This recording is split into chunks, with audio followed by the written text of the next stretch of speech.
Tandaan. High-tech broom. High-tech pad ako. Wala na eh.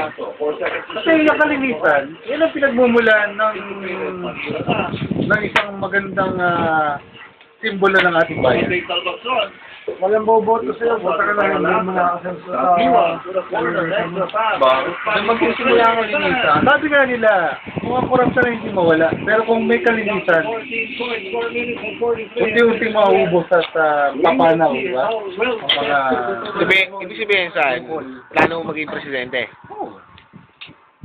Ang plano kayo maging presidente? Palengke, anong unang plano? Palengke! Itataas ang mga isda. Ano, second floor? Second floor. Ang gulay. Third floor. Oo nga, no? Then, lalagyan natin ng partisyon. Kasi hindi maganda organize. Hindi na organize sa Saan Valentine ngayon? Valentine. Valentine. Valentine. Valentine. Time. Valentine. Okay. Ano ga? Ano ga? Hindi nga. Tama naman, Valentine. Valentine. Dictionary pa eh. Ay nga, Valentine. Valentine ba rin? Saint Valentine yun eh. Saint Valentine. Valentine. Paano mo nalaman? Kilala mo kasi Saint Valentine? Pare, pinsa namin yun. Ay, ito, tanong ko kay Maloy. Tagal mo na naging tao. Yes. Well. Alam na, assess mo sa sarili mo kung bakit hindi ka magkasyota. Minsan, Sige, focus.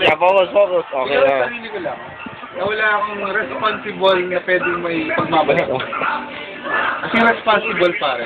Halimbawa, siwak ng babae. Paano mo siya mapapaibig? Pare, Gagawin mo? eto na, nakasaklang na siya. Yung seryoso, balik pa ka. Seryoso. Di ba? Iahanap ka namin na siyota. Oo. Pare, maputik-putik pa yata yun eh.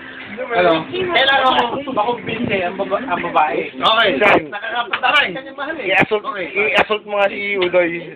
Kumbaga, yung papalang sa discount niya, papalang siya sigawan. Pare, hindi ka sasagutin ng babae pag gano'n. May hakbayan mo. Siyempre, parang. Assault niya eh. Naisip ko na ang problema nga lang, napakabakit.